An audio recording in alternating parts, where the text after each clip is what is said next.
Uma visão fantasmagórica que surgiu há 100 anos. Ainda hoje ela intriga nossa imaginação. Ele veio da Transilvânia, impelido por um apetite insaciável por sangue e uma predileção por mulheres jovens. Seus filhos assumem diversas formas. Alguns são vampiros por uma noite. Outros são vampiros de verdade. E alguns são vampiros por eras seguidas. Drácula.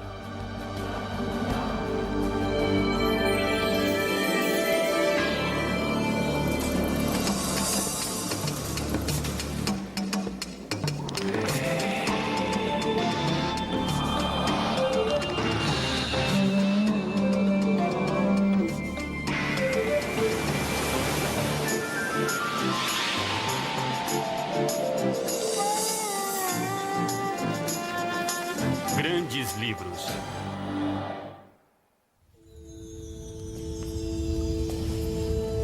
Drácula persiste mais de um século após sua criação.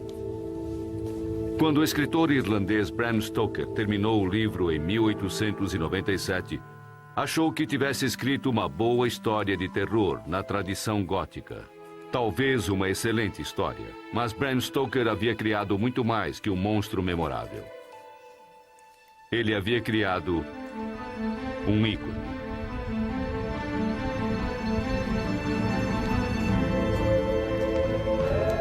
Superficialmente, Drácula é uma história simples e sombria, do bem contra o mal.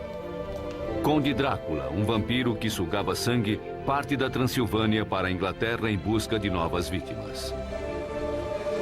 Drácula aprecia as jovens inglesas, e quando ele satisfaz suas vontades, os homens contra-atacam. É a luta do sobrenatural contra o mundano, do devasso contra o virtuoso. Um nome se destaca como a síntese do mal. Eu sou Drácula. Drácula cravou os dentes na cultura popular como nenhum outro monstro, antes ou depois dele. Drácula tornou-se um dos personagens de ficção mais abrangentes do século XX, talvez por ele poder ser todas as coisas para todas as pessoas. É uma espécie de político. Ele representa tudo aquilo que queremos e tudo o que tememos ao mesmo tempo. Desde o clássico de 1922, Nosferatu, até Bela Lugosi e Christopher Lee, Drácula foi inspiração para muitos filmes. O Príncipe das Trevas. Eu voltei para destruir você! É inútil resistir a ele. James Hart escreveu o roteiro para o filme de Francis Ford Coppola em 1992. Bem-vindo ao meu lar. O livro me impressionou porque era muito diferente de tudo que eu achava a respeito do Drácula. Havia erotismo, sexo, calor. Não era nada do que eu havia visto em filmes. Não era apenas um homem de smoking, era um guerreiro. E isso mudou as ideias que eu tinha de que Drácula fosse grosseiro, engraçado, ridículo e até exagerado. Parecia que ninguém havia lido o livro, que era excelente. Então eu comecei a dizer, vamos filmar Drácula? O livro começa com o jovem advogado inglês Jonathan Harker viajando pelas paisagens misteriosas do leste europeu. Um certo conde Drácula havia adquirido uma propriedade em Londres e Harker levava os documentos relativos à venda. Seu destino, o castelo de Drácula, na Transilvânia. Durante sua viagem pelo interior da Transilvânia, Harker escreve um diário no qual descreve as pessoas e seus hábitos. A impressão que eu tinha era de estar saindo do Ocidente e adentrando o Oriente. O dia todo viajávamos por um país pleno de belezas de todos os tipos. Às vezes víamos pequenas cidades ou castelos no topo de colinas íngremes, como costumamos ver descritos.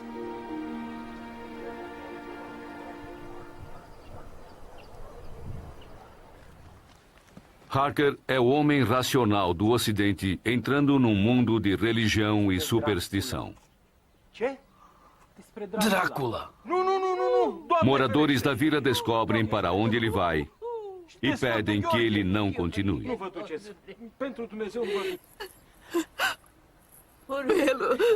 Pelo amor de sua mãe. É o primeiro indício de que algo mais que um cliente o aguarda no castelo.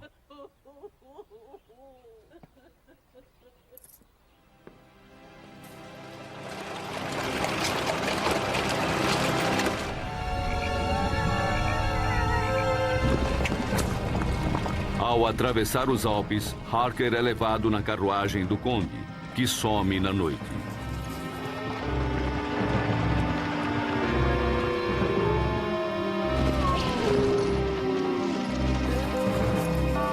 O relógio marca meia-noite.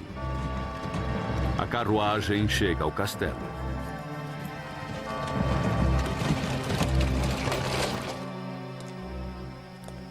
Harker bate à porta.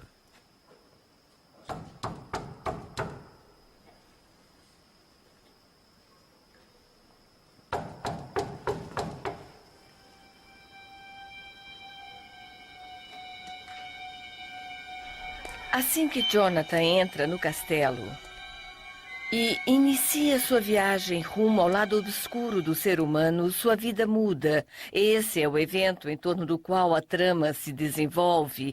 E então tudo muda para Jonathan, para Drácula, para todos os personagens, para o leitor, ou para as histórias sobre vampiros, porque desde então, logicamente, o vampiro nos atrai. Ao entrar no castelo de Drácula, não estamos apenas entrando numa propriedade na Transilvânia. Estamos entrando na mente de Bram Stoker e, consequentemente, todo o mundo sombrio que formava a cultura vitoriana.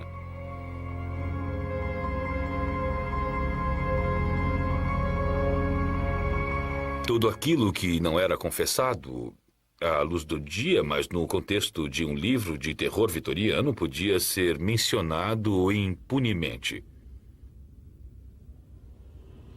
O livro é uma pedra de roseta das ansiedades vitorianas. Ansiedades sobre sexualidade, doenças, o novo papel da mulher, a nova teoria da evolução e a chegada de estrangeiros à Inglaterra. Harker procura tratar de negócios, mas as estranhas características de seu cliente são difíceis de ignorar. Esta é sua mulher? Que belo pescoço. Uma noite, ao se barbear, Harker percebe que seu anfitrião está longe de ser humano. De repente, eu senti sua mão sobre meu ombro e ouvi a voz do conde dizer: "Bom dia." Eu fiquei assustado, pois foi espantoso não ter conseguido vê-lo, já que pelo espelho eu via o reflexo de todo o quarto. Ele explora o castelo e faz mais uma descoberta perturbadora. O castelo é uma prisão e Harker é o único prisioneiro. Quando Harker, em busca de uma saída, percebe que o conde está adormecido, tem a noção das dimensões de seu aprisionamento.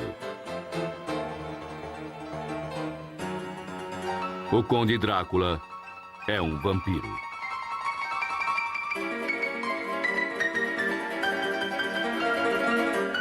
A lenda do vampiro é universal. É possível encontrar vampiros em qualquer lugar onde as pessoas tenham sangrado, ou seja, em todo lugar.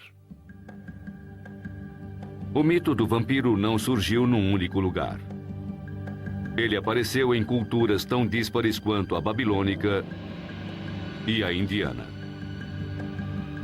Mas em suas variantes, o mito do vampiro tem sempre um tema em comum: o uso de sangue humano para alimentar outra pessoa. A imagem que nós temos do vampiro surgiu no folclore eslavo e tem origem na vida real de pessoas reais. numa época em que não se podia determinar se as pessoas estavam realmente mortas e por isso algumas eram enterradas em estado catatônico. E quando se recuperavam, tentavam sair da sepultura e depois eram encontradas com sangue nas unhas e nos lábios, devido à tentativa de abrir o caixão que estavam presas. Os vampiros costumam aparecer na mitologia como criaturas que mudam de forma. E o vampiro de Stoker não é exceção.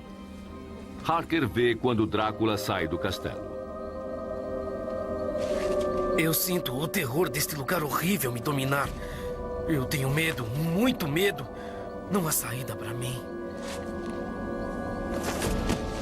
Uma das imagens mais reveladoras em Drácula é o momento em que Jonathan olha para baixo e vê Drácula sair pela janela e se arrastar pela parede do castelo, tornando-se um lagarto ou um morcego, baixando de nível na escala evolutiva. Não pode haver imagem mais perfeita para simbolizar a ansiedade vitoriana quanto ao significado de Darwin, esta fronteira indefinida entre o homem e os animais. O homem tende a esquecer que é um animal. A única diferença entre o vampiro e o homem comum é que há menos camadas da sociedade dita civilizada entre nós e a natureza animal. Alguns vampiros encaram a humanidade como uma coruja encara um rato. Drácula se transforma quando quer em homem, em neblina, em lobo, em morcego. A ligação entre morcegos vampiros e sugadores de sangue humano já havia sido estabelecida, mas foi o Drácula de Stoker que a fixou. Como criaturas noturnas, os morcegos aparecem na mitologia e na religião como inimigos da luz, como a encarnação do mal. No entanto, o morcego vampiro comum é muito menos ameaçador que a criação de Stoker. Os morcegos vampiros não sugam sangue. Eles perfuram a pele e bebem o sangue que escorre.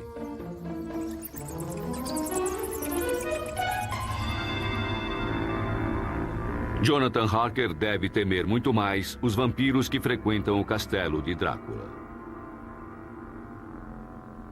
Uma noite, ele decide explorar uma parte isolada do castelo. Drácula dizia para ele não entrar naquela sala, para ficar longe dela. É claro que Jonathan vai para a sala tentar descobrir o que está havendo.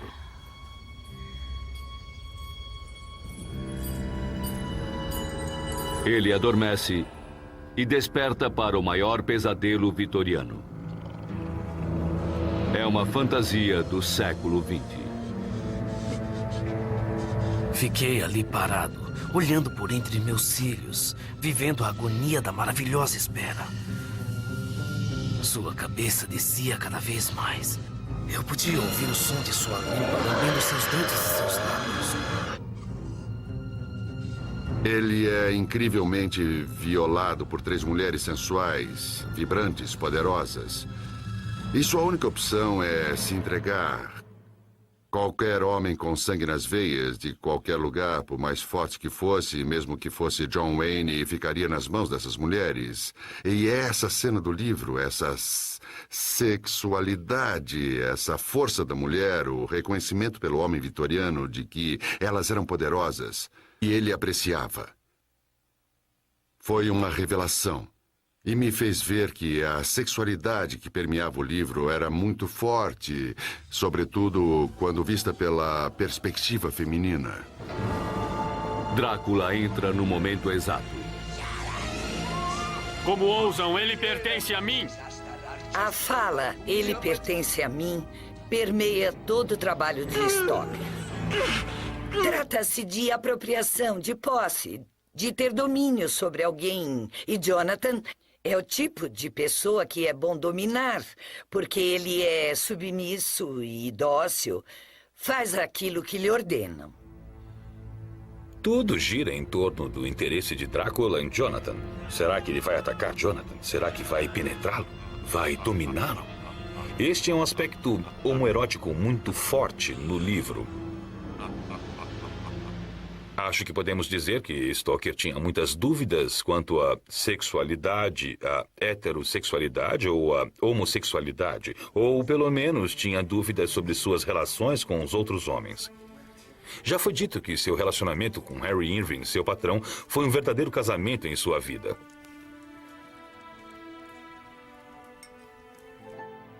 Esse relacionamento começou na Irlanda, terra natal de Stoker. Nascido em Dublin em 1847, Abraham Stoker frequentou a melhor universidade da Irlanda, Trinity College, em Dublin. Ele cortejava uma moça da cidade, a jovem e linda Florence Balcom, uma das mulheres mais cobiçadas de Dublin. E ela aceitou casar com ele. Depois, Stoker se lançou a uma nova conquista. Quando ainda era estudante na Trinity, ele havia escrito uma crítica sobre a atuação do ator inglês Henry Irving no papel de Hamlet. Irving convidou Stoker ao Hotel Shelbourne para que eles conversassem. Irving decidiu recitar o que era comum naquela época. Segundo Stoker, ver isso proporcionou a ele imenso prazer. E ele ficou histérico e, sabe como é, desmaiou ou quase. Sobre o encontro, Stoker escreveu: Foi o encontro de duas almas. Naquele momento, começou uma amizade tão profunda, tão íntima e tão duradoura quanto seria possível entre dois homens. É uma cena de amor, como duas pessoas que se... Não duas pessoas, mas uma delas que se apaixona imediatamente pela outra. Ele simplesmente desmaia, não é uma reação incomum no encontro com uma pessoa importante. Stoker chegou a cancelar sua lua de mel e levou sua esposa para Londres, onde se tornou gerente comercial do teatro de Irving, o Lyceum. Os dois se tornaram inseparáveis. Após as apresentações, eles ofereciam jantares lendários, nos quais as conversas avançavam pela madrugada. Florence e o filho do casal, Noel, ficavam em casa.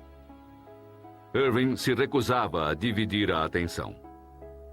Stoker idolatrava Irving. Tinha adoração por ele, era pago para adorar Irving. Tudo se resumia a Irving, mas não acho que fosse uma relação íntima. Irving sempre dava as ordens. Era seguramente um relacionamento quase militar.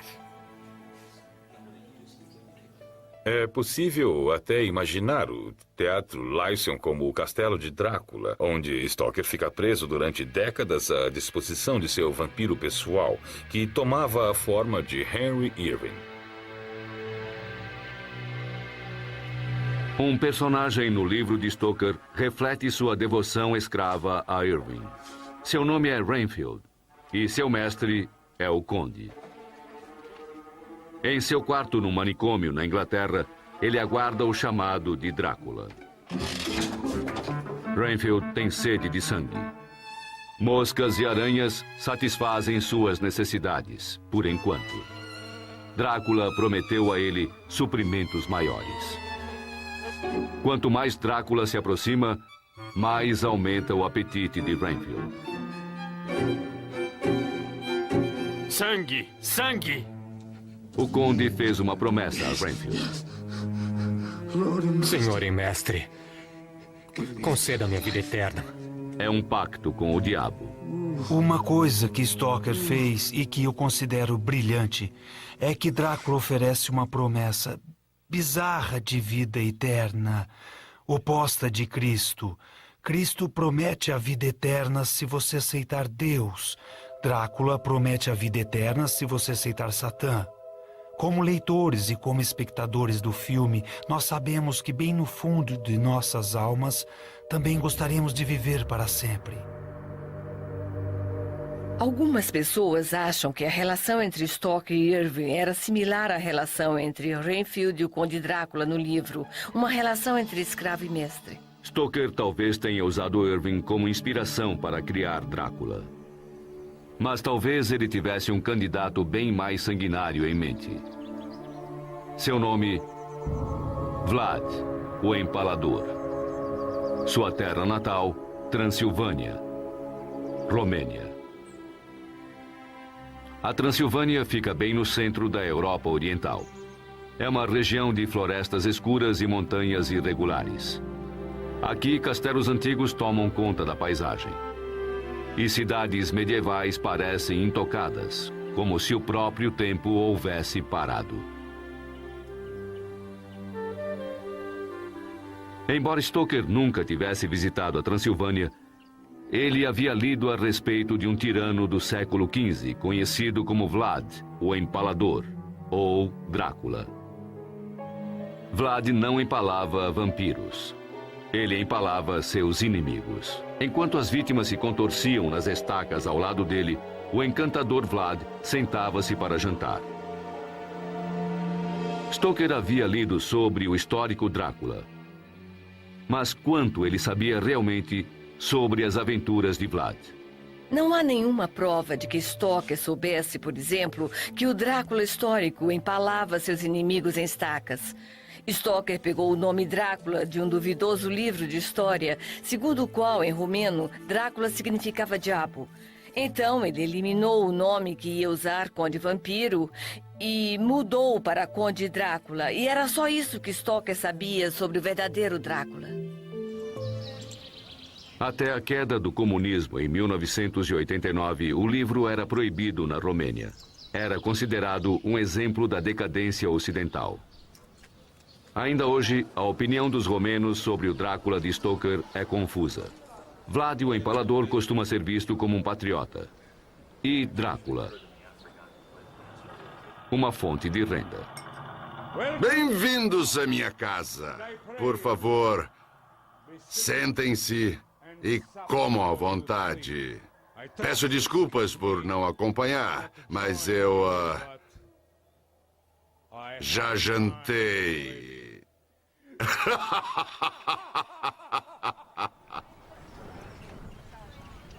Quando se trata de camisetas, vodka e coisas bregas, Vlad, o Empalador, e Drácula convivem lado a lado. E os turistas vêm procurando ligações entre fato e ficção. Para eles, qualquer castelo é o de Drácula, mas nenhum deles abriga os desconhecidos horrores do mítico castelo de Stoker.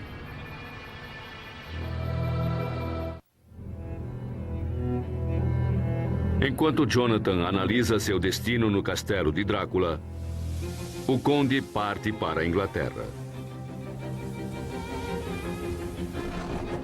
Ele aparece apenas à noite para se alimentar do sangue dos marinheiros.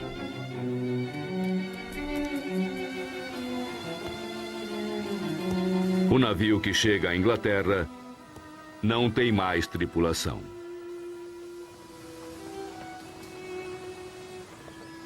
Oportunamente, Drácula desembarca em Whitby, um vilarejo à beira-mar, onde a noiva de Harker, Mina, e sua amiga Lucy passam férias.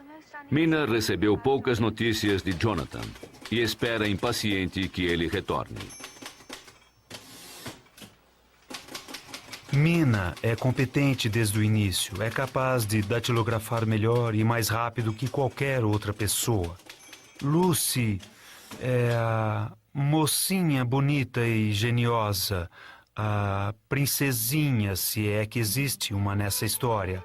Ela não é inteligente, pensa apenas em sua beleza e se questiona se os 3 homens que se interessam por ela julgam-na tão adorável quanto ela supõe ser.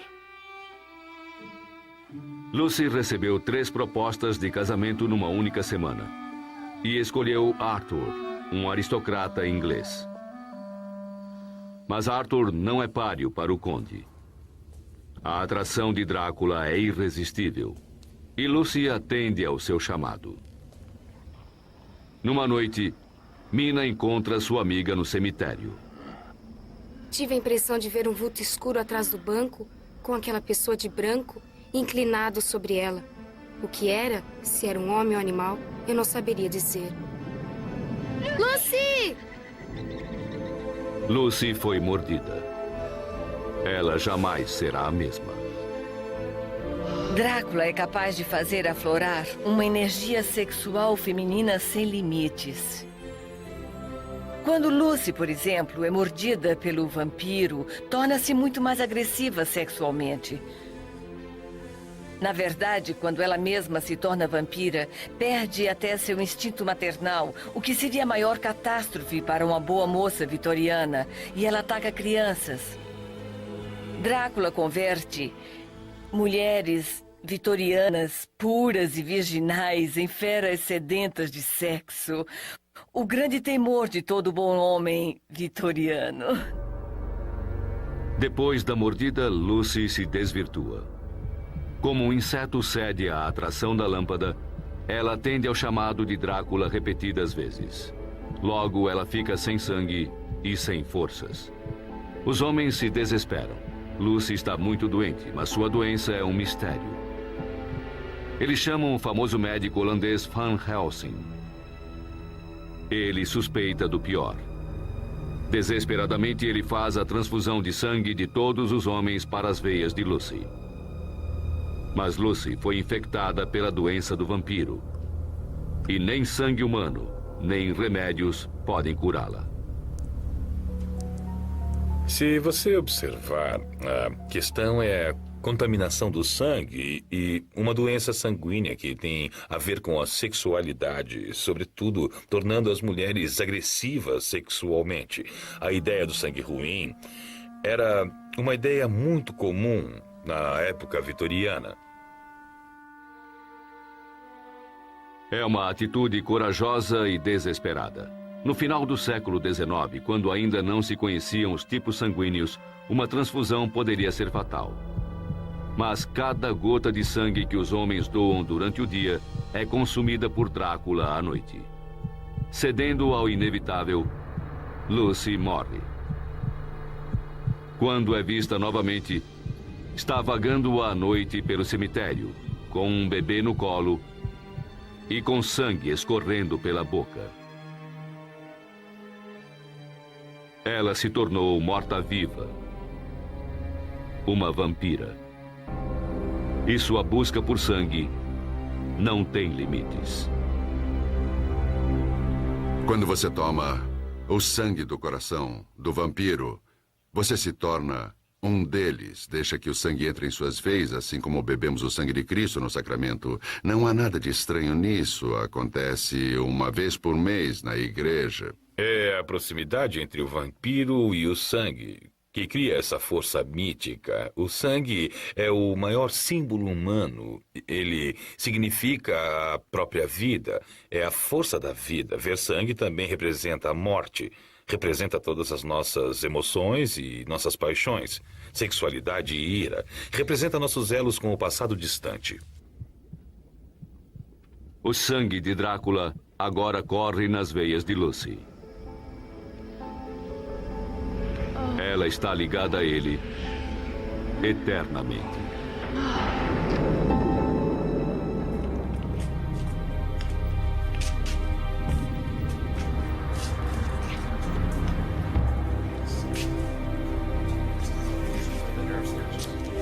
Lucy está entre os mortos-vivos. Para que ela se salve, uma estaca precisa atravessar-lhe o coração. Na noite em que se realizaria o casamento de Lucy e Arthur, os homens voltam à cripta. Van Helsing leva seus aliados até o túmulo. Eles estão convencidos de que Lucy é uma vampira.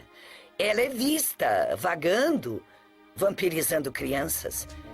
Então, eles fazem orações e leem a Bíblia. E Arthur, que seria seu marido, crava a estaca num movimento autoritário. Ele se torna esse grande Deus que palpita dentro dela. E todos dizem que não passa de uma visão fantasiosa típica de uma lua de mel vitoriana. Então cortam a cabeça dela e enchem sua boca de alho.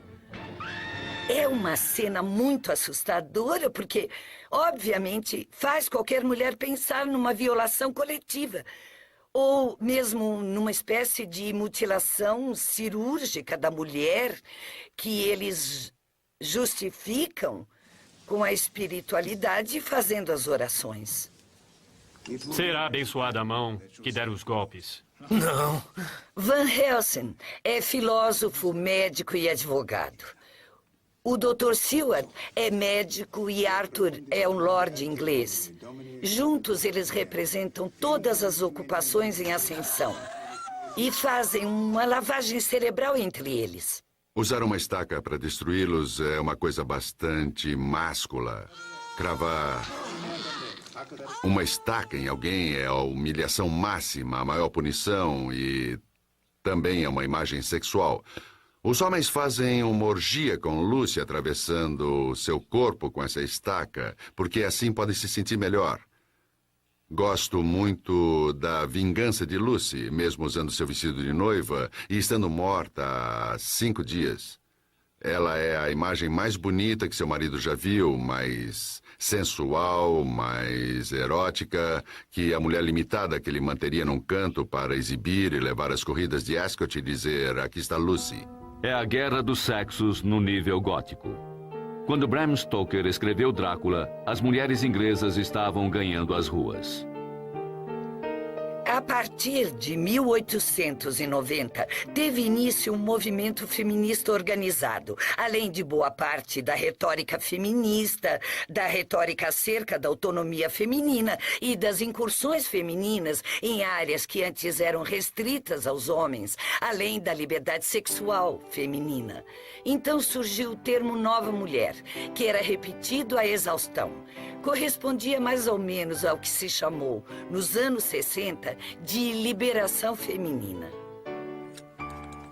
Como muitos outros homens vitorianos de classe média, Bram Stoker não confiava na nova mulher. O que podemos ver em Drácula é Stoker fazendo uma apologia a esse movimento, sobretudo na pele de Mina. Ela sabe datilografar, conhece taquigrafia, é uma criatura admirável. Eu acho que não era bem isso que as mulheres concebiam como emancipação. Eu acho que Stoker ficaria horrorizado se alguém o considerasse um misógino. No entanto, eu acho que ele era mesmo misógino. Enquanto Drácula espalha o caos em Londres, o noivo de Mina, Harker, foge do castelo para retornar à Inglaterra. Mas já era tarde. Enquanto prossegue a busca pelo esconderijo de Drácula em Londres, o conde encontra Mina.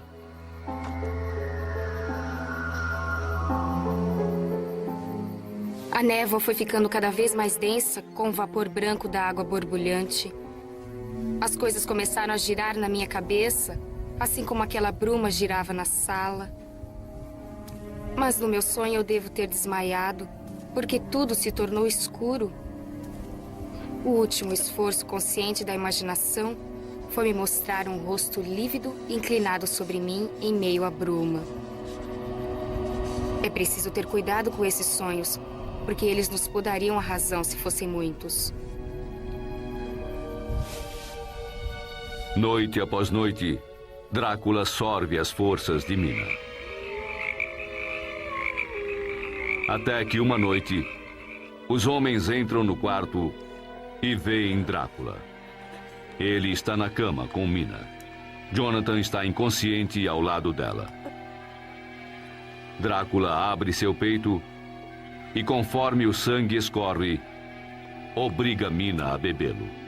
A atitude dos dois lembra muito uma criança empurrando o focinho de seu gatinho para dentro de um pires com leite, forçando-o a beber. Quando você toma o sangue do vampiro, se for mulher, é como um elixir e você se torna uma pessoa radiante. Sua pele fica corada, você tem energia e pode dar ordens aos homens. O apelo de Drácula sobre as mulheres é muito grande. James Hart lembra a noite em 1977 em que viu Frank Langella no papel de Drácula, seduzindo Mina no palco. Ele abre o peito e Mina bebe. O público fica apreensivo, prendendo a respiração. A cortina desce. E as luzes se acendem. Eu estava sentado atrás de uma fileira de mulheres, provavelmente de New Jersey ou Queens, de cabelo armado. Eram várias, e uma delas com a voz bem alta falou: prefiro passar uma noite com Drácula morto a estar o resto da vida ao lado do meu marido vivo.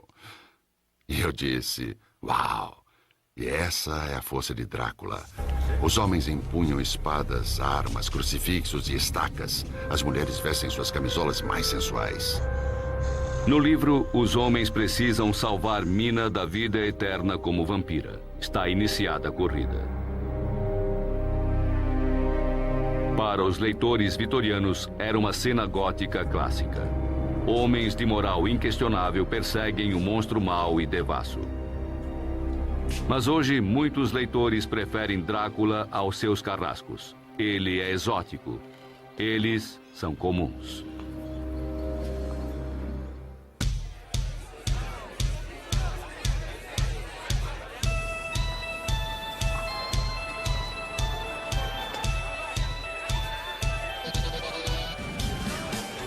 Eu acho que Drácula é muito mal compreendido. Ele foi amaldiçoado, precisava se alimentar do sangue dos vivos e sua vida era cheia de conflitos. Ele é um personagem trágico e as pessoas têm pena dele e sentem ódio ao mesmo tempo. Isso é emocionante. Eles se intitulam vampiros, mas caçam em boates muito mais que em cemitérios. Pra mim, esse mundo vampiresco é divertido. Derrubamos tabus, somos diferentes, somos nós mesmos. Posso repudiar o mundo normal, posso deixar para trás o trabalho e o estudo. E posso ser assim. Não preciso ser como homens e mulheres comuns. O jeito de viver dos vampiros é uma expressão limitada de liberdade. É fazer o que você quiser, quando tiver vontade.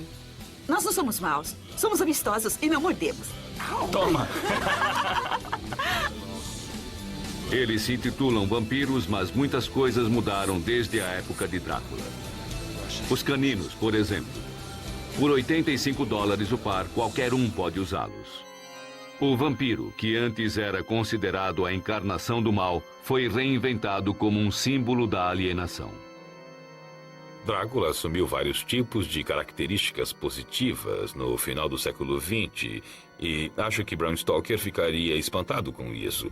Essa ideia de que Drácula é um modelo que deve ser imitado faria Bram Stoker pensar em que mundo tinha vindo parar. Os vampiros modernos têm menos restrições do que o do século XIX. Drácula vivia com medo de alho, de cruzes e da luz do dia. E para piorar as coisas, ele só podia dormir sobre o solo da Transilvânia. Então, levava caixas de terra com ele e as escondia em lugares estratégicos. A terra é a chave para a sobrevivência de Drácula na Inglaterra. Se os homens destruíssem seus refúgios, o conde precisaria voltar para a Transilvânia. Quando eles localizam as caixas, Van Helsing esteriliza a terra, abençoando-a com hóstias. Ele compara a luta contra o vampiro à Guerra Santa.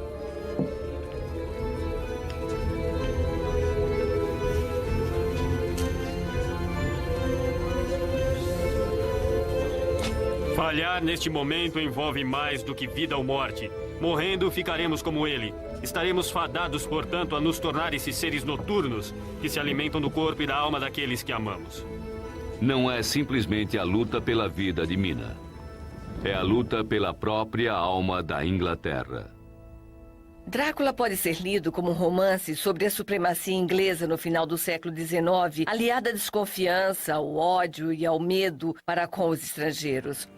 Houve um grande fluxo migratório para a Inglaterra de pessoas vindas do leste europeu a partir de 1880 e 1890 e muita gente não aprovava isso. Drácula aparece, contamina o puro sangue inglês, ameaça a própria base da civilização inglesa e é preciso mobilizar os ilibados representantes da Inglaterra e da Europa Ocidental para lutar contra ele. Quando Mina sorve o sangue de Drácula, está desvirtuada. Para protegê-la contra novos ataques de Drácula, Van Helsing toca sua testa com uma hóstia. Ela se dissolve sobre sua pele. Ela grita suja, suja. É uma referência à Idade Média, quando os leprosos usavam sinetas no pescoço e, ao passar, tinham de gritar sujo, sujo. Ela se sente excluída da condição de humana. É um momento muito comovente. Mina foi contaminada pelo sangue do vampiro. Mas os vitorianos estavam preocupados com uma outra, mas também ameaçadora doença: a sífilis. Em Drácula, Stoker criou uma metáfora para essa epidemia. A sífilis tornou-se a praga do vampiro. A sífilis era a AIDS da época vitoriana e eu não acho que seja coincidência que a epidemia da AIDS tenha vindo neste momento extraordinário de ressurgimento da literatura e dos filmes sobre vampiros. Mais uma vez surge a ideia de um contágio pelo sangue. Para expulsar da Inglaterra o sangue ruim, Stoker manda Drácula de volta para a Transilvânia. Os homens e Mina vão atrás dele. Stoker, como se fosse um grande produtor de cinema ou diretor, organiza a perseguição de modo a haver 3 vetores de interesse: o Coche, os Cavaleiros, Mina e o Dr. Van Helsing. Os 3 se dirigem ao castelo de Drácula. O sol está se pondo e os lobos estão uivando.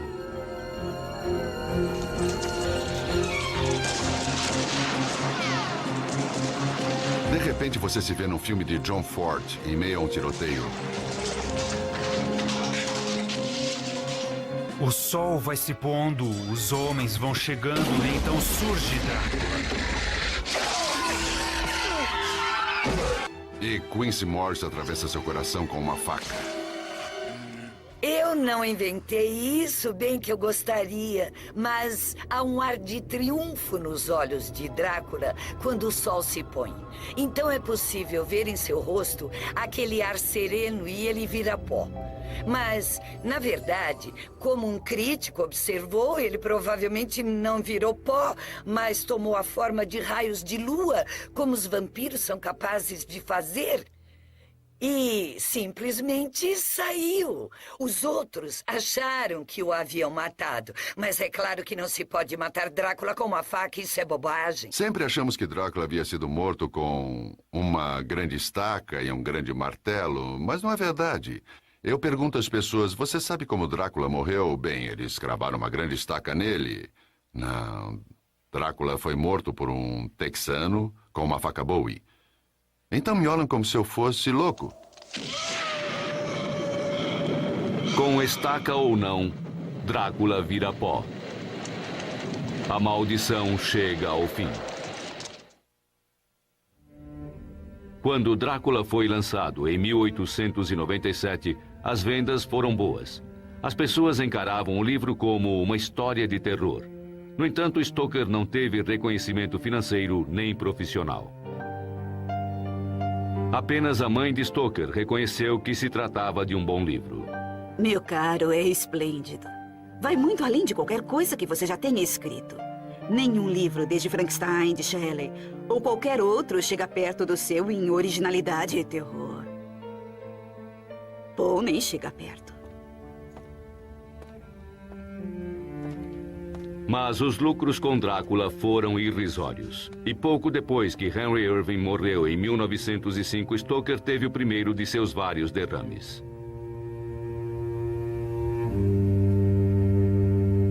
Mas Stoker continuou a escrever e fez inclusive um livro de memórias sobre seu relacionamento com Irving. Em 1912, Bram Stoker morreu em sua casa. Estava com 65 anos. A morte de Stoker aconteceu na mesma semana do naufrágio do Titanic. O frenesi da mídia sobrepôs-se às notícias de sua morte. Contrastando com os últimos anos de vida de Stoker, Drácula termina com uma anotação de Jonathan em seu diário. Anos após a épica batalha contra o Conde, ele volta ao castelo com Mina e eles levam seu filho, Quincy. Era quase impossível acreditar que as coisas que havíamos visto com nossos próprios olhos e escutado com nossos próprios ouvidos fossem verdadeiras. Todos os traços do passado haviam sido apagados. Será mesmo? É claro que o bebê Quincy deveria ter nas veias o sangue dos homens valentes que enfrentaram o vampiro. Mas sua mãe, Mina, bebeu o sangue de Drácula, que por sua vez bebeu o sangue de Lucy, que recebeu o sangue do Dr. Seward, de Van Helsing e de Arthur e Quincy Morris. Na verdade, a criança carrega o sangue de todos eles, exceto do pai, Jonathan Harker. Então tenho certeza de que o bebê é um vampiro. Quer tenha reencarnado como o bebê Quincy ou renascido em infinitas adaptações cinematográficas, Drácula continua vivo. A cada novo filme, a cada nova geração, Drácula pode mudar e proporcionar aquilo que você deseja. Ele sabe entreter as pessoas e tem feito isso conosco há um século. Acho que vai continuar fazendo isso por mais um século. O Conde Drácula vai viver mais que todos nós, vagando por nossos pesadelos, revelando nossos mais secretos temores e nossos mais profundos desejos.